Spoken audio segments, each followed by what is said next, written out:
अस्सलाम वालेकुम एवरीवन, उम्मीद है कि आप सब खैर आफियत से होंगे। अच्छा सर, आज जो है वो हम बैंक रिकॉन्सिलिएशन स्टेटमेंट 2028, ठीक है, फर्स्ट ईयर अकाउंटिंग 2028 का हम क्वेश्चन करने जा रहे हैं सॉल्व, ठीक है। इससे पहले जो न्यू है स्टूडेंट को मैं बता दूं कि हमने जो है ना अल्हम्दुलिल्लाह 2025 से लेके हम क्वेश्चंस को सॉल्व करते आ रहे हैं, ठीक है। अच्छा, मेरे चैनल पे जो है ना जो मैंने प्लेलिस्ट बनाई हुई है first year accounting past papers की, ठीक है, वहाँ पे आपको किस तरीके से पास्ट पेपर्स मिलेंगे, वहाँ पे थोड़ा सा मैंने जो है ना चेंज करके पैटर्न को तरीके को अपलोड किए हुए, ठीक है। किस तरीके से सर, देखिए, सबसे पहले आपको वहाँ पे सारे चैप्टर नंबर 1 के सारे आपको पास्ट पेपर्स मिल जाएंगे, ठीक है। फिर चैप्टर नंबर 2 के मिलेंगे 2025, 24, 23, 22, इस तरीके से 2015 तक, ठीक है। फिर 2000 फिर दो chapter number 3, chapter number 4, chapter number 5, इस तरीके से मैंने हर चैप्टर के मतलब पूरी पूरी सीरीज डाली हुई है। अब इससे ये मैंने क्यों किया और इससे बेनिफिट क्या होगा आपको, ठीक है। देखो यार, सबसे पहले आप लोगों ने क्या काम करना है, पहले लेक्चर्स लेने हैं, ठीक है। मुझसे पढ़ रहे हो तो मेरे चैनल पे भी अपलोडेड है, आप कहीं और से पढ़ रहे हो तो कहीं और से भी आप भले पहले चैप्टर नंबर, जैसे कि फर्स्ट करते हैं हम, अब बैंक रिकॉन्सिलिएशन के आप चैप्टर पढ़ रहे हैं, ठीक है। पहले उसके कॉन्सेप्ट लिए, सब कुछ समझा, एक दो क्वेश्चन प्रैक्टिस जो करने थे ड्यूरिंग क्लास वो आपने कर लिए, ठीक है, जो मैंने भी कराए हुए हैं। वो करने के बाद आपने क्या करना है, आपने आना है मेरी प्लेलिस्ट पे, ठीक है। प्लेलिस्ट पे आने के बाद आपने जितने भी बैंक रिकॉन्सिलिएशन के पूरे 15 साल के क्वेश्चन है वो सॉल्व कर लेने हैं। इससे होगा ये कि भाई आपका जो पास्ट पेपर के जो पास्ट पेपर्स हैं वो भी साथ ब साथ कंप्लीट हो जाएंगे। दूसरा ये कि जब आप एक टॉपिक को पढ़ रहे होते हो ना, जब उसके लेक्चर्स वगैरह आपने ले लिए, तो आपके माइंड में वो सारी फ्रेश फ्रेश चीज़ें होती है, जो तब पास्ट पेपर भी साथ ब साथ कर लेते हो ना, तो जो चीज़ें आपको नहीं भी आ रही होती वो आप पास्ट पेपर से भी सीख लेते हो। और फिर आप जो है ना, जब न्यू न्यू लेक्चर्स आपने लिए होते हैं तो पास पेपर करने की भी आप कंडीशन में आ जाते हो, ठीक है। तो साथ बाय साथ कर लोगे तो ये होगा कि भाई एट द एंड आपके पास कोई बर्डन नहीं होगा पास पेपर। वरना होता ये है कि स्टूडेंट शुरू में लेक्चर्स ले चुका होता है, पूरा सेशन जब खत्म होता है तो फिर वो आगे पास पेपर्स कर रहा होता है, तो फिर उसको कुछ चीज़ें भूल रहा होता है, तो फिर वो उसका कॉन्फिडेंस भी लो होता है कि यार मुझे तो पास पेपर्स ही नहीं आ रहे करने के लिए, ठीक है, किस किस तरीके से करूँ, ठीक है। तो ये चीज़ है भाई, ठीक है। इस कॉन्सेप्ट को मद्देनजर रखते हुए मैंने जो है ना ये प्लेलिस्ट बनाई है, ठीक है। तो मैं उम्मीद करता हूँ कि आप सब जो है ना इस चीज़ को फॉलो भी करोगे, और मैं उम्मीद करता हूँ कि आपको इससे फ़ायदा भी हो रहा है, ठीक है sir. Bank reconciliation statement sir, आते हैं सर, इसमें क्या कहता है prepare bank reconciliation statement for March 2018, ठीक है, 31 दिसंबर 2018।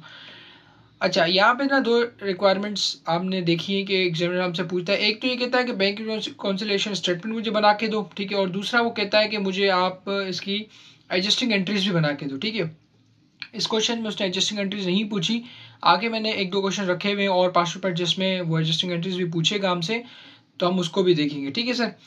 तो ये चीज़ें बाकी है कि मैंने इसको अच्छे तरीके से आप लोगों ने ऑलरेडी समझा दी हुई चीज़ें, ठीक है। तो सबसे पहले हम फॉर्मेट बना लेते हैं भाई। अब फॉर्मेट में हम क्या करेंगे, सबसे पहले हम नाम लिखते हैं, ठीक है। तो नाम है MS नोमा ट्रेडर्स,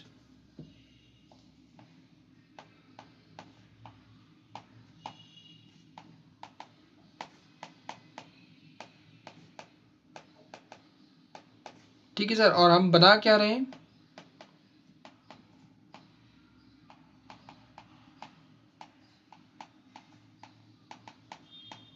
बैंक रिकॉन्सिलिएशन स्टेटमेंट, ठीक है। और हम बना भाई किस डेट पे रहे, एज ऑन 31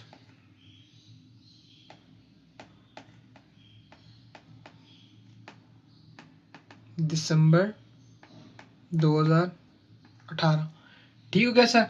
सर इस तरीके से हमने इसका फॉर्मेट बनाया ना, इसका फॉर्मेट जो है वो बिल्कुल ही इजी होता है, ठीक है। इसमें कोई ऐसी मसले वाली बात नहीं होती। यहाँ पे हमारे पास आ जाते हैं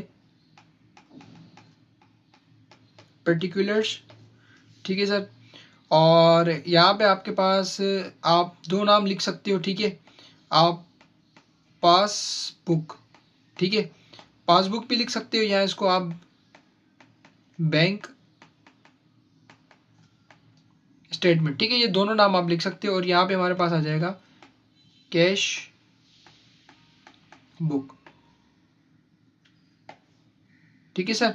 ये हमारे पास जो है ना इस तरीके से इसका फॉर्मेट आ गया है,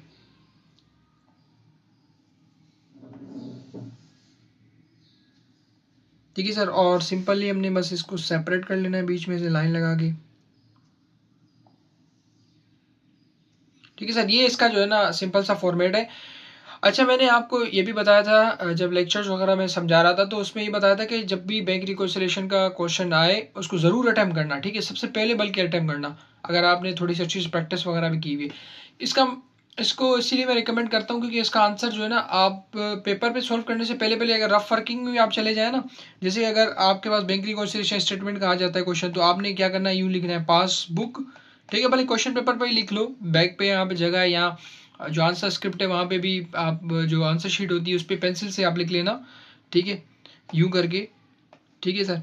ये बना लिया आपने, फिर देखना कि भाई कोई चीज़ यहाँ पे इनके ओपनिंग बैलेंसेस क्या आ रहे हैं, ठीक है, और इसमें क्या चीज़ प्लस हो रही है, क्या चीज़ लेस हो रही है, मतलब वहीं पे ही आप वर्किंग करके आप देख लेना कि आपका ये दोनों बैलेंसेस हमारे मैच हो जाते हैं, ठीक है।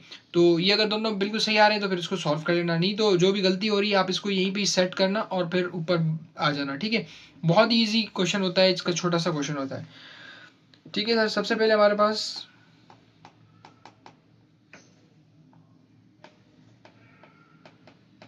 ओपनिंग बैलेंसेस, ठीक है सर, ओपनिंग बैलेंसेस हमारे पास आएंगे। तो ओपनिंग बैलेंसेस में अगर हम देखें तो कहता है हमारे पास कैश बुक, ठीक है, balances as per cash book जो है ना 55,000 आ रहा है, ठीक है, फिर balance as per bank statement हमारे पास जो है वो 70,000 आ रहा है, ठीक है सर। तो बैंक स्टेटमेंट यहाँ पे इसको थोड़ा सा ना हाईलाइट भी कर लेता हूँ,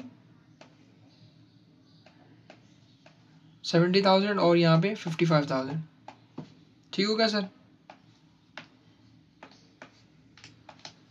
अच्छा सर, ये तो बैलेंसेस हमने लिख लिया, अब उसके बाद क्या करना है, ठीक है सर, ये चीज़ हो गई, ये भी चीज़ हो गई। फिर कहता है cheque of 70,500 deposited into bank but only 46,000 was credited, ठीक है। कहता है कि हमने बैंक में एक चेक जो है ना डाला 70,500 रुपीज़ का, लेकिन बैंक वालों ने जो क्रेडिट किया हमारे अकाउंट में 46,000 है, ठीक है। अब यहाँ पे जो है ना एग्जामिनर थोड़ा बहुत आपको तंग कर सकता है, वो तंग इसी में ही करेगा, वर्डिंग में वो कर रहा होता है, ठीक है। जैसे कि अगर यहाँ पे वर्ड यूज़ किया उसने क्रेडिटेड, ठीक है सर, यहाँ पे उसने वर्ड यूज़ किया है क्रेडिट, बैंक ने क्रेडिट किए हैं आपके अकाउंट में 46,000, ठीक है। अब थोड़ा सा ना इस कॉन्सेप्ट को मैंने वैसे लेक्चर्स में समझाया हुआ है, लेकिन चले यहाँ पे बात आई है तो जब वो कहते हैं ना जब बात निकली तो फिर उसके साथ हर बात निकली, है ना सर। तो वो कॉन्सेप्ट अब देखो भाई सर, हमारे पास दो चीज़ें, एक है हमारे पास कैश बुक, ठीक है, ये हमारे एंट्रीज में भी काम आएगा कॉन्सेप्ट, तो इसको अच्छे से समझ लेना, एमसीक्यूज में भी आपको काम आएगा। और एक होती है हमारे पास बैंक स्टेटमेंट्स, ठीक है सर। बहुत अच्छा कॉन्सेप्ट है, ये कॉन्सेप्ट समझ लेना अच्छे से, ठीक है सर। अच्छा सर, जब भी हमारे पास, ठीक है, कैश बुक भी हम इसको बोले, यहाँ पर इसको हम ये भी बोल सकते हैं कैश इन हैंड, ठीक है सर, मतलब हमारे बिजनेस में कितना पैसा पड़ा हुआ है, ठीक है सर। तो अगर हम ये कहें कि भाई हमारे कैश बुक में हमारे पास पैसे आए, ठीक है, किसी बंदे से हमने पैसे ले लिए थे और उसने हमें दे दिए, तो मैं क्या एंट्री बनाऊंगा, तो सर मेरे पास कैश आया, ठीक है, कैश एक एसेट है, एसेट इंक्रीज हो रहा है तो कैश डेबिट हो जाएगा, ठीक है। और उसके साथ कुछ भी आप क्रेडिट कर लेना, ठीक है। सब फर्स्ट करते हैं हम कि हमें किससे रिसीवेबल्स थे, ठीक है, अकाउंट रिसीवेबल्स थे, ठीक है, और वो हमें पैसे मिल गए, ठीक है सर। तो हम ये एज्यूम कर लेते हैं, ठीक है सर, तो मैं ये एंट्री बना दूंगा। तो सर अब यहाँ पे हमारे पास जो बैंक स्टेटमेंट है वो क्या हो रही है, और सॉरी कैश जो है वो क्या हो रहा है, डेबिट, ठीक है सर। अब यही पैसे फर्स्ट करते हैं यहाँ पे, चलो 100 रुपये, ठीक है, ये भी 100 रुपये। अब इस 100 रुपये को मैंने उठा के बैंक में डिपॉजिट कर दिया, ठीक है सर। तो बैंक में जब डिपॉजिट किया तो मैं क्या एंट्री बनाऊंगा, तो मैं एंट्री बनाऊंगा बैंक डेबिट, ठीक है, और कैश इन हैंड जो 100 रुपये थे वो हो गए क्रेडिट, ठीक है। ये मैं अपने पास एंट्रीज बना रहा हूँ, ठीक है, मैं अपने पास, लेकिन बैंक क्या करेगा, बैंक क्या करेगा, समझना है इसको, गौर से समझना, ठीक है। बैंक क्या करेगा, अब मैंने जो कैश था मैंने उठा के बैंक में डाला, तो मैंने अपने पास एंट्री बनाई बैंक डेबिट कैश क्रेडिट, ठीक है सर। अच्छा सर, ये मैंने एंट्री क्यों बनाई, बैंक को डेबिट क्यों किया, क्योंकि सर बैंक मेरा एक एसेट है, हमने देखा हुआ है जर्नल में भी। तो जब हम बैंक में पैसे डालते हैं बैंक इंक्रीज होता है, तो जब एसेट इंक्रीज होता है तो एसेट को हम डेबिट कर देते हैं, ठीक है सर। ये तो हमने बनाई ना, हमने अपने पास एंट्री बनाई, ठीक है सर, ये एंट्री हमने खुद अपने पास बनाई हुई है। लेकिन बैंक के पास जब हमने पैसे डाले, जब बैंक को हमने पैसे दिए, तो बैंक क्या एंट्री बनाएगा अपने पास, ठीक है। बैंक को जब हमने पैसे दिए तो बैंक क्या एंट्री बनाएगा, देखो हर कोई एंट्री बनाता है ना, हर कोई अपने पास रिकॉर्ड करेगा ना। जब आपके पास पैसे आते हैं तो आप अपने पास रिकॉर्ड करते हो कि भाई इतने पैसे आए मुझे या इतने पैसे देने हैं मुझे। तो इसी तरीके से बैंक भी अपने पास, बैंक अपने एक अकाउंटेंट बिठाया होता है जो हर एंट्रीज बना रहा होता है कि इस बंदे से इतने पैसे हमें रिसीव हुए। तो जब बैंक को पैसे रिसीव होते हैं तो बैंक क्या एंट्री बनाता है, ये बस एक चीज समझने वाली है, ठीक है। देखो भाई, आपने बैंक को पैसे दिए, ठीक है, बैंक अकाउंट में आपके पैसे रखे हुए हैं। अब ये है कि भाई आप जब चाहो बैंक से पैसे निकलवा सकते हो, जब चाहो आप चेक दे दो या एटीएम कार्ड से निकलवा लो, तो कर सकते हो ना आप लोग, बिल्कुल से कर सकते हैं।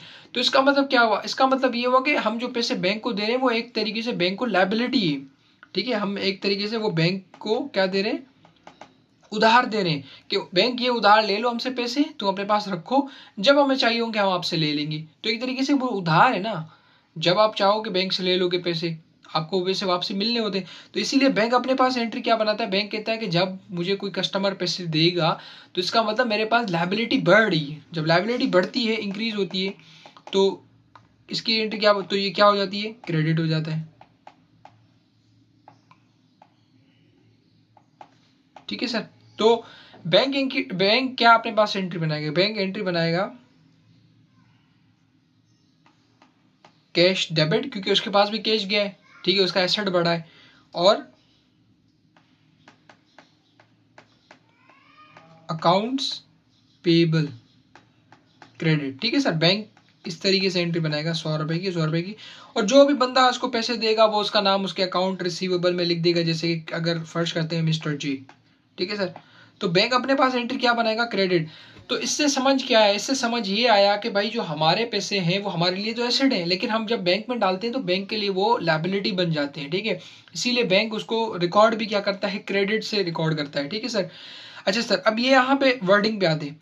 तो कहता है कि बैंक ने क्रेडिट किए, ठीक है, आपके अकाउंट में क्रेडिट किए, तो इसका मतलब क्या है भाई, क्रेडिट का मतलब है कि बैंक ने हमारी अकाउंट में पैसे डाले, ठीक है सर। क्रेडिट, ये देख रहे हो क्रेडिट, यहाँ पे लाइबिलिटी को मिस्टर जे को मैंने क्रेडिट किया था, तो मिस्टर जे को बैंक ने क्रेडिट क्यों किया था, क्योंकि इसीलिए कि मिस्टर जे ने बैंक को पैसे दिए थे, ठीक है सर।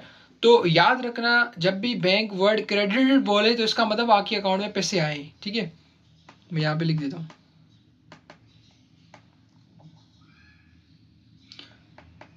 इसका मतलब है आपके अकाउंट में पैसे आए, और डेबिटेड का मतलब होता है कि आपके अकाउंट से पैसे कट गए, ठीक है सर। डेबिटेड का मतलब होता है आपके अकाउंट से पैसे कट गए, ये कौन करेगा, जब बैंक करेगा, ठीक है, जब बैंक करेगा। बस इस चीज को अच्छे से याद रख लेना, ठीक है, ये बहुत ही इंपॉर्टेंट और अच्छा कॉन्सेप्ट था।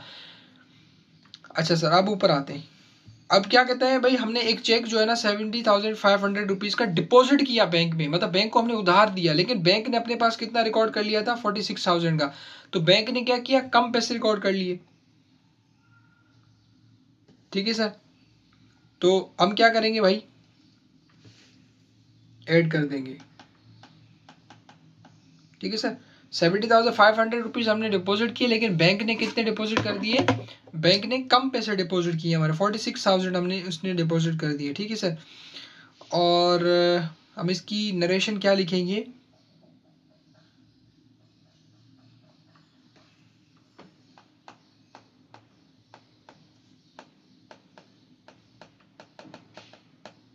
चेक डिपॉजिटेड एरर, ठीक है सर, कि भाई हमने चेक डिपॉजिट में एरर कर दिया है। और एरर क्या किया हमने, बल्कि इसकी वर्किंग जो है ना इस तरीके से नीचे भी हम दिखा देते हैं एग्जामिनर को, कि हमने जो है ना 70,000,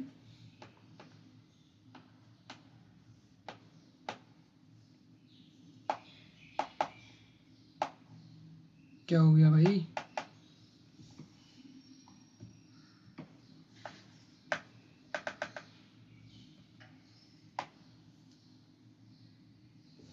यार मेरे ख्याल से पेन की जो चार्जिंग है ना वो हो गई है ख़त्म,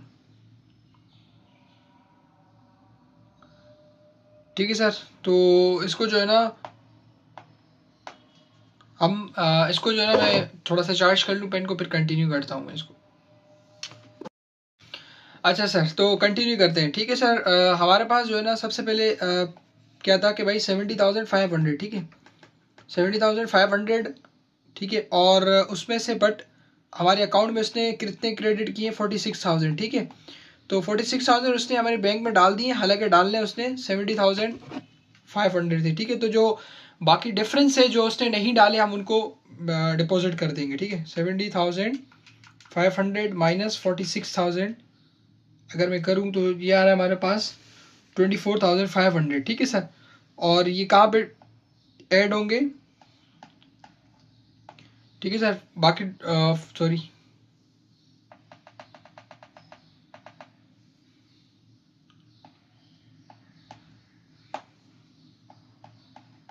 ठीक है, ये हमारे पास बैंक में ऐड हो जाएंगे। क्यों सर? क्योंकि हमने बैंक में 70,500 रुपीज़ डाले थे, लेकिन बैंक वालों ने 46,000 हमारे बैंक में डाल दिए थे, क्रेडिट कर दिए थे, ठीक है। जो बाकी अमाउंट नहीं की थी हमने उसको भी वहाँ पे डिपॉजिट करा दिया, सिंपल सी, ठीक है सर। ये थर्ड हो गई। अब फोर्थ भी आते हैं। कहता है cheque of 63,000 was issued only but only 31,000 was presented for payment, ठीक है सर। कहता है 63,000 का हमने एक चेक इशू किया किसी स्टूडेंट को, कस्टमर को, सॉरी, ठीक है। अब जब हमने चेक दिया तो आपको पता है कि मैंने आपको बताया भी था कि जब भी जैसे भी कोई भी चीज़ आपके बिजनेस से निकलती है आप उसको पहले कैश बुक में रिकॉर्ड कर दो, ठीक है, सबसे पहले कैश बुक में। तो अगर मैं किसी को चेक दे रहा हूँ, ठीक है, फर्ज करते हैं हमने किसी को चेक दिया 10 रुपये का, ठीक है सर। अब ये 10 रुपये आपकी बैंक से तो कटने ही कटने, क्योंकि जब वो बंदा पैसे लेने जाएगा तो वो बैंक से पैसे काटेगा, ठीक है। लेकिन कैश बुक जैसे ही आपने चेक दिया तो अपने पास आपने क्या कर दिया, कैश बुक से भी 10 रुपये आपने क्या कर दिए थे, लेस कर दिए थे, ठीक है सर। और बैंक से भी, ठीक है, इस तरीके से आप करते हैं हम बैंक से भी, ठीक है। लेकिन हमने जब 10 रुपये हमने बैंक से टोटल लेस करवाने थे, क्योंकि जब आप चेक दे देते हो ना तो जो चेक की अमाउंट होती है उतनी आप अपनी बैंक से भी लेस करते हो। आप ये अज्यूम करते हो कि आज नहीं तो कल, कल नहीं तो परसों ये बंदा ज़रूर जाएगा और ये 10 रुपये पूरे निकलवा लेगा हमारे अकाउंट से। लेकिन उस बंदे ने 10 रुपये के बजाय 5 रुपये बैंक से निकलवा लिए, अभी 5 रुपये उसने अभी तक नहीं निकलवाए, ठीक है। लेकिन हम क्या करेंगे, हम अपने पास जो रिकॉर्ड मेंटेन किया होता है बैंक अकाउंट का, हम वहाँ से तो पूरे 10 रुपये ही निकाल देंगे ना। तो जब उस बंदे ने 5 रुपये निकाल लिए हैं तो 5 रुपये जो रह गए वो भी हम निकाल देंगे, ठीक है सर। तो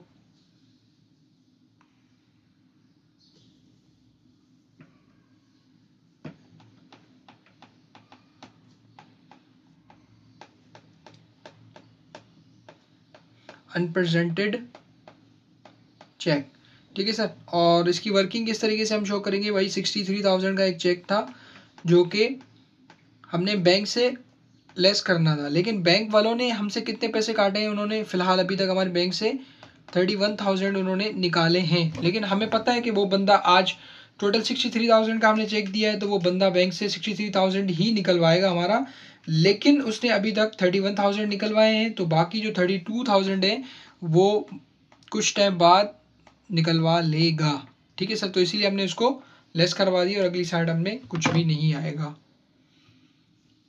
अच्छा सर, फिर उसके बाद सर, उसके बाद कहता है direct deposit by customer into bank, ठीक है सर। अब डायरेक्ट डिपॉजिट का क्या सीन होता है, डायरेक्ट डिपॉजिट का ये सीन होता है कि भाई किसी बंदे से पैसे लेने थे मुझे, कितने पैसे यहाँ पे 1,000 रुपये, ठीक है, सॉरी 10,000, किसी बंदे से 10,000 रुपये लेने थे, मैंने उसको उधार दिए थे। अब मैंने उस बंदे को बोला कि यार 10 तारीख को आप मुझे पैसे दोगे तो आप ये काम करना, बस डायरेक्ट मेरे बैंक में डिपॉजिट करना। अब मेरे बैंक में पैसे वो डिपॉजिट हो गए लेकिन मुझे नहीं पता अभी तक, ठीक है। तो मैं क्या करूँगा भाई, ऐड कर दूंगा उस पैसों को। अच्छा, वो डायरेक्ट डिपॉजिट हुए ना तो मेरी बैंक में तो पैसे आ चुके हैं, लेकिन मैंने उसको कैश बुक में रिकॉर्ड नहीं किया क्योंकि मुझे पता नहीं था। जब बैंक स्टेटमेंट आएगी तो मुझे पता चलेगा कि हाँ यार ये 10,000 रुपये मेरे बैंक अकाउंट में आए थे जो कि मैंने अपनी कैश बुक में रिकॉर्ड नहीं किए। तो इसको इसीलिए मैं क्या करूँगा, इसको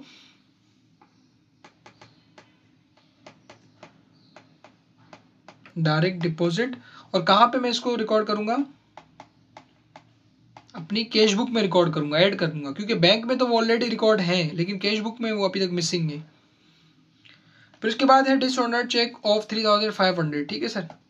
तो इसको हम क्या करते हैं भाई, इसको हम लेस करते हैं।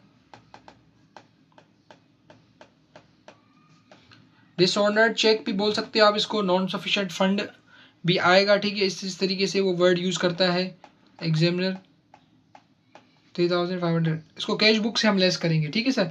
कैश बुक से सर इसको हम क्यों लेस करेंगे, ठीक है, थोड़ी सी उसकी लॉजिक भी सुन लो सर। कैश बुक से इसको हम इसीलिए लेस करेंगे क्योंकि जैसे ही हमें चेक मिला और हमने वो भेजा कि जाओ, अपने बंदे को भेजा और हमने उसको कहा कि जाओ ये बैंक में जाके डिपॉजिट कराओ। अब वो बंदा जैसे ही गया बैंक में डिपॉजिट कराने, तो बैंक वालों ने बोला कि भाई जिस बंदे ने आपको ये चेक दिया है उसने आपको उल्लू बनाया है, क्योंकि उसके अकाउंट में वो पैसे हैं ही नहीं, तो उसने हमारा चेक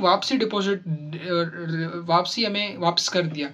तो जैसे ही हमारे बिजनेस से बैंक के लिए चेक निकला, हमने ये अज्यूम कर लिया कि ये पैसे हमारे बैंक अकाउंट में आ गए, तो हमने ऑलरेडी इसको प्लस किया हुआ था बैंक में 35,000 रुपये को। लेकिन जब बैंक में बंदा गया और वापसी चेक लेकर आया, तो वो तो हमारे बैंक, इसका मतलब ये हुआ कि वो जो हमने कैश बुक में अपने पास 3500 रुपये रिकॉर्ड किए हुए थे कि भाई ये हमारे बैंक में डिपॉजिट हो गए हैं वैसे, लेकिन हालांकि हुए तो नहीं, वो वापसी आ गए, तो इसीलिए हम दोबारा उसको लेस करवा देते हैं डिसऑनर चेक को।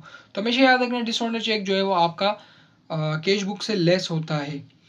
ठीक है सर। फिर उसके बाद कहता है बैंक चार्जेस। अब बैंक चार्जेस देखो भाई, अब जैसे आपकी अभी रमज़ान चल रहा है, ठीक है, अब ईद आने वाली है, तो बैंक क्या करता है भाई, आपके अकाउंट में पैसे पड़े थे वहाँ से वो खुद ब खुद आपकी ज़कात वगैरह डिडक्ट कर लेता है, ठीक है। और दूसरा ये भी होता है कि भाई आप जो है वो काफ़ी बार बैंक का लॉकर या बाकी सब चेक बुक वगैरह लेते हो, ठीक है, या आप डेबिट कार्ड क्रेडिट कार्ड वगैरह आप बैंक का लिया होता है, एटीएम कार्ड आपको पता होता है, ठीक है। तो जैसे साल पूरा होता है बैंक क्या करता है, आपके बैंक अकाउंट से पैसे काट लेता है, ठीक है सर। अब बैंक ने खुद ब खुद पैसे काट लिए हमने किसी सर्विस के पैसे कि हमने उनसे कोई भी सर्विसेज ली थी, ठीक है। अब वो बैंक से तो लेस हो चुके हैं, लेकिन क्या वो कैश बुक से लेस हुए? नहीं सर, कैश बुक से लेस नहीं हुए, तो हम इसको लेस करवा देंगे। बैंक चार्जेस, ठीक है सर, कितने के हैं बैंक चार्जेस हमारे पास? और 500 रुपये की, तो ये भी हमारे पास कैश बुक से लेस हो जाएंगे। फिर उसके बाद लास्ट में कहता है प्रॉफिट क्रेडिटेड बाय बैंक 1500 रुपये, ठीक है सर। अब क्रेडिट का मतलब मैंने आपको बताया था कि जब भी बैंक वर्ड क्रेडिट यूज़ करेगा इसका मतलब है आपके अकाउंट में पैसे ऐड हो गए, ठीक है सर। तो हम क्या करेंगे भाई, हमारे वो अकाउंट में तो पैसे आ गए, लेकिन क्या आपने अपनी कैश बुक में भी रिकॉर्ड किए? नहीं सर, हमने वहाँ पे रिकॉर्ड नहीं की, तो हम यहाँ पे क्या कर देंगे, 1500 रुपये ऐड कर देंगे।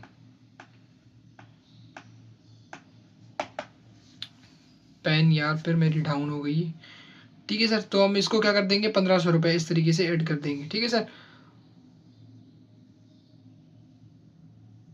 और अब हम नीचे जो है ना इनकी टोटलिंग कर लेंगे, ठीक है सर। मैं जो है ना यहाँ पे, ठीक है सर, अगर अब आप इनको टोटल करें, ठीक है सर, अगर अब आप टोटल करें तो 70,000, ठीक है सर, प्लस करेंगे 24500, प्लस उसमें प्लस करेंगे 320000, ठीक है सर। तो ये आपके पास जो बैलेंस आ रहा है, सॉरी प्लस नहीं माइनस था, 70,000 प्लस 24500 माइनस 32,000 अगर हम करें तो ये हमारे पास आ रहा है 62500,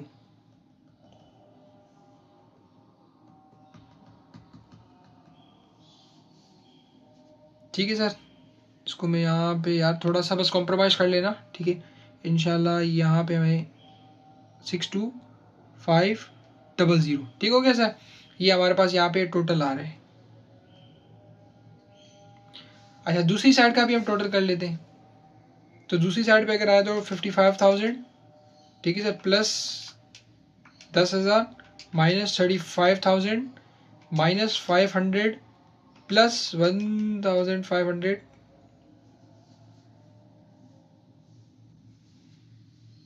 अच्छा ये 35,000 नहीं है, 3,500 है, ठीक है, एक ज़ीरो ज़्यादा लग चुका है इसमें।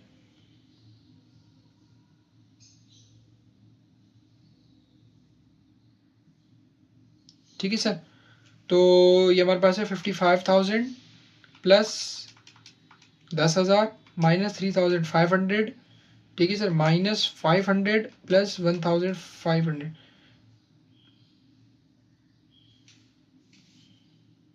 ठीक है सर। इसका आंसर क्यों नहीं आ रहा हमारे पास? 55,000 प्लस 10,000 माइनस 3,500 माइनस 500 प्लस 1,500, ठीक है। तो ये हमारे पास सही आ गया है। तो यहाँ पे भी हमारे पास है 62500, ठीक हो गया सर। और सर यहाँ पे लिख लेना प्रॉफिट क्रेडिटेड, ठीक है सर। तो यहाँ पे उसने जो है ना सिंपली, अच्छा प्रॉफिट क्रेडिट का क्या मतलब है भाई, तो प्रॉफिट क्रेडिट का मतलब ये है कि आपने बैंक में पैसे रखे होते हैं, ठीक है, तो बैंक उस पर आपको इंटरेस्ट दे रहा होता है। तो जब पूरा साल कंप्लीट होता है आपकी, खुद ब खुद वो आपकी बैंक अकाउंट में इंटरेस्ट आपके डाल देता है। तो बैंक ने इंटरेस्ट डाल दिया, इंटरेस्ट मीन्स प्रॉफिट, ठीक है। तो उसने प्रॉफिट तो आपके अकाउंट में डाल दिया, लेकिन आपने कैश बुक में रिकॉर्ड नहीं किया होता अभी तक, तो आप क्या करेंगे, आप उसको सिंपली कैश बुक में भी रिकॉर्ड कर देंगे, ठीक है सर। तो ये दोनों साइड आपकी सेम आ जाती हैं। ये हमारे पास बैंक रिकॉन्सिलिएशन स्टेटमेंट का क्वेश्चन था 2018 का, इससे पहले 2017, 16, 15 सॉरी 2019, 20, ठीक है, ये सारे जो है ना हमने कर लिए हुए हैं। इंशाल्लाह अगली क्लास में 2017 का क्वेश्चन करेंगे, फिर 2016 का। 2017 और 2016 ये बहुत ही इंपॉर्टेंट क्वेश्चन हैं, इसमें बहुत ही अच्छा कॉन्सेप्ट है, ठीक है, उसको भी हम देखेंगे इंशाल्लाह अगली क्लास में। तब तक के लिए अल्लाह हाफिज़, दुआ में याद।